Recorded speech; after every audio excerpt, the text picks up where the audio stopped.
संकेश्वर शहरातील महालक्ष्मी मंदिराजवळ पौर्णिमेच्या सणासाठी उपयोगी ठरणाऱ्या भव्य मंचाच्या शेडच्या बांधकामासाठी आमदार निखिल कत्ती यांनी भूमिपूजन केले। यावेळी आमदार निखिल कत्ती बोलताना म्हणाले की संकेश्वर शहरातील नागरिकांच्या मागणीनुसार कार्यक्रमासाठी शेड बांधकामास प्रारंभ करण्यात आला असून याचा जनतेने योग्य उपयोग करून घ्यावा। ನಮ್ಮ ಸಂಕೇಶ್ವರ ಪಟ್ಟಣದಲ್ಲಿ ಬಹಳ ದಿವಸದಿಂದ ಬೇಡಿಕೆ ಇರೋದಂತ ಕಾರೂಣಿ ಕರಿಯಲ್ಲಿ ಕರಿ ಹೊರೆಸಲು ಒಂದು ಜಾಗ ಮಾಡಿ ಕೊಡಬೇಕಂತ ಬಹಳ ದಿವಸದಿಂದ ಬೇಡಿಕೆ ಇತ್ತು।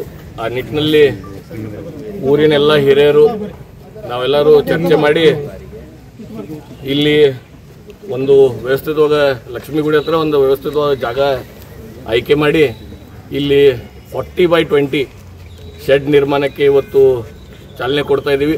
ಟೋಟಲ್ ವೆಚ್ಚ 18,90,000 ಅಂದರೆ 19 ಲಕ್ಷ ವೆಚ್ಚದಲ್ಲಿ ಈ ಶೆಡ್ ನಿರ್ಮಾಣ ಕೆಲಸ ಇವತ್ತು ಚಾಲನೆ ಕೊಟ್ಟಿದ್ದೀವಿ।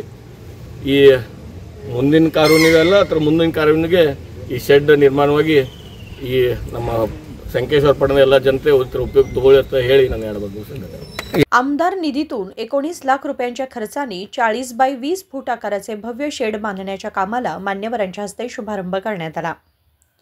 सचिन कांबळे, KMM मराठी, हुक्केरी।